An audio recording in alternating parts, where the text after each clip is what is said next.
Yatnal versus Vijayendra BSY ಜಟಾಪಟಿಯಲ್ಲಿ ಕೊನೆಗೂ ಗೆಲುವಿನ ನಗೆ ಬೀರಿದ್ದು ಯತ್ನಾಳ್ ಅವರೇನಾ? ಯತ್ನಾಳ್ಗೆ ನೋಟಿಸ್ ಕೊಟ್ಟು ವಿವರಣೆ ಪಡೆದ ವರಿಷ್ಠರು ಕೊನೆಗೂ ಲಗಾಮ್ ಹಾಕಿದ್ದು ವಿಜಯೇಂದ್ರ ಬಣಕ್ಕೆ ಅನ್ನೋ ಹಾಗೆ ಆಗಿದ್ದು ಹೇಗೆ? ಪಕ್ಷದ ರಾಜ್ಯಾಧ್ಯಕ್ಷರ ವಿರುದ್ಧವೇ ಅತ್ಯಂತ ಕಠಿಣ ಪದಗಳನ್ನ ಬಳಸಿದ ಮೇಲೂ ಯತ್ನಾಳ್ ವಿರುದ್ಧ ಯಾವುದೇ ಕ್ರಮ ಆಗೋದೇ ಇಲ್ವಾ? ಈಗ ಬಿಎಸ್ವೈ ಅವರೇ ಯತ್ನಾಳ್ ನಮ್ಮವರೇ ಅಂತ ಹೇಳಿರುವುದು ರವಾನಿಸುತ್ತಿರುವ ಸಂದೇಶ ಏನು? ಯತ್ನಾಳ್ಗೆ ಕಿವಿ ಹಿಂಡಿದ ಹಾಗೆ ಮಾಡಿ ಅವರ ವಿರುದ್ಧ ಇಡೀ ವಿಜಯೇಂದ್ರ ಅಂಡ್ ಟೀಮ್ ಮಾಡಿದ್ದ ಎಲ್ಲ ಆರೋಪಗಳನ್ನು ದಿಲ್ಲಿ ವರಿಷ್ಠರು ಮುಗಿಸ್ಬಿಟ್ರ?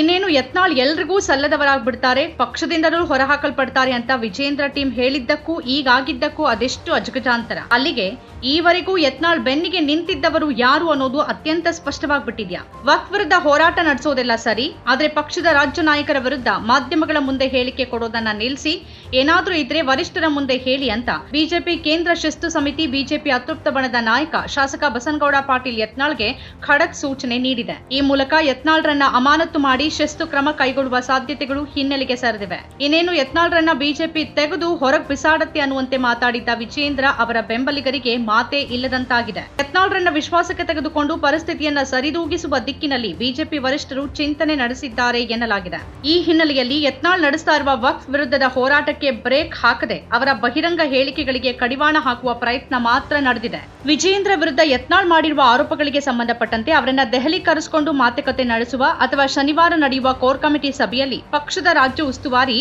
ರಾಧಾ ಮೋಹನ್ ದಾಸ್ ಅಗರ್ವಾಲ್ ಅವರು ಪ್ರಸ್ತಾಪಿಸಿ ಚರ್ಚಿಸುವ ನಿರೀಕ್ಷೆ ಇದೆ. ಬೆಳಗಾವಿ ಅಧಿವೇಶನದಲ್ಲಿ ಬಿಜೆಪಿಯಲ್ಲಿ ಒಡಕು ಮೂಡಿರೋದು ಆಡಳಿತಾರೂಢ ಕಾಂಗ್ರೆಸ್ ಪಕ್ಷಕ್ಕೆ ಆಹಾರವಾಗದಂತೆ ನೋಡಿಕೊಳ್ಳುವತ್ತ ವರಿಷ್ಠರು ಗಮನ ಹರಿಸಿದಂತೆ ಕಂಡು ಬರ್ತಾ ಇದೆ. ಬಿಜೆಪಿ ರಾಜ್ಯಾಧ್ಯಕ್ಷ ಬಿವೈ ವಿಜಯೇಂದ್ರ ಹಾಗೂ ಮಾಜಿ ಮುಖ್ಯಮಂತ್ರಿ ಯಡಿಯೂರಪ್ಪ ವಿರುದ್ಧ ನಿರಂತರವಾಗಿ ವಾಗ್ದಾಳಿ ನಡೆಸ್ತಾ ಬಂದ ಹಿನ್ನೆಲೆಯಲ್ಲಿ ಕೇಂದ್ರ ಶಿಸ್ತು ಸಮಿತಿ ಯತ್ನಾಳ್ ಅವರಿಗೆ ಶೋಕಾಸ್ ನೋಟಿಸ್ ನೀಡಿತ್ತು. 10 ದಿನಗಳ ಒಳಗೆ ನೋಟಿಸ್ಗೆ ಉತ್ತರ ನೀಡುವಂತೆ ತಿಳಿಸಿತ್ತು. ಅದರಂತೆ ಅವರು ಬುಧವಾರ ದೆಹಲಿಯಲ್ಲಿ ಶಿಸ್ತು ಸಮಿತಿ ಮುಂದೆ ಹಾಜರಾಗಿದ್ದಾರೆ. ಶಿಸ್ತು ಸಮಿತಿಯ ಸದಸ್ಯ ಕಾರ್ಯದರ್ಶಿ ಓಂ ಪಾಠಕ್ ಅವರ ಮುಂದೆ ಹಾಜರಾಗಿ ನೋಟಿಸ್ಗೆ ವಿವರಣೆ ನೀಡಿದ್ದಾರೆ. ವಿಜಯೇಂದ್ರ ಬಣದ ವಿರುದ್ಧ ಅವರು ಆರೋಪ ಪಟ್ಟಿ ಸಲ್ಲಿಸಿದ್ರು ಅಂತ ಹೇಳಲಾಗಿದೆ. ಈ ವೇಳೆ ವಕ್ಫ್ ವಿರುದ್ಧದ ಅವರ ಹೋರಾಟವನ್ನ ಶ್ಲಾಘಿಸಿದ ಪಾಠಕ್, ನಿಮ್ಮ ಹೋರಾಟವನ್ನ ಮುಂದುವರಿಸಿ, ಆದರೆ ಪಕ್ಷದ ವಿಚಾರವನ್ನ ಮಾಧ್ಯಮದ ಮುಂದೆ ಮಾತನಾಡಬೇಡಿ, ವರಿಷ್ಠರ ಮುಂದೆ ಹೇಳಿ ಅಂತ ಸೂಚನೆ ನೀಡಿದ್ದಾರೆ. ಸಭೆ ಬಳಿಕ ಮಾತನಾಡಿದ ಯತ್ನಾಳ್, 1 ಗಂಟೆಗೂ ಹೆಚ್ಚಿನ ಕಾಲ ವಿಸ್ತೃತವಾಗಿ ಮಾಹಿತಿ ನೀಡಿದ್ದೇನೆ.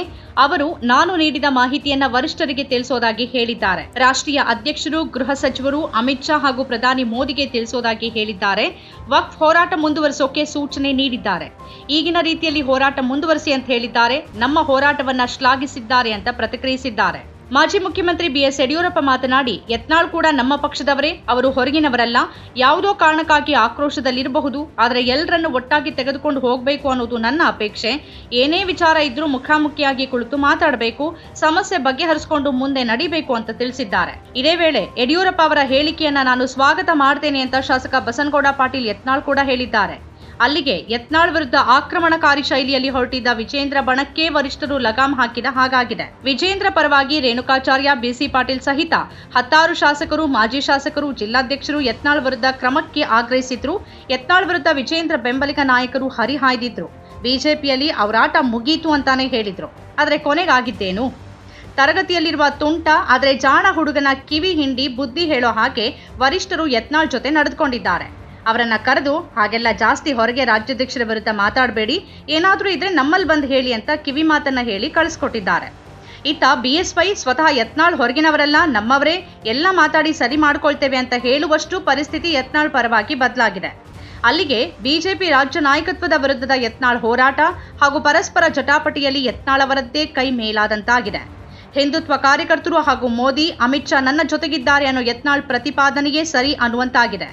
ಸಂತೋಷ ಕೂಟ ಸಹಿತ ಸಂಘ ಪರಿವಾರದ ನಿಷ್ಠ ಬಿಜೆಪಿ ವರಿಷ್ಠರು ಯತ್ನಾಳ್ ಬೆನ್ನಿಗೆ ಗಟ್ಟಿಯಾಗಿ ನಿಂತಿದ್ದಾರೆ ಅನ್ನೋದು ಮತ್ತೆ ಸಾಬೀತಾಗಿದೆ.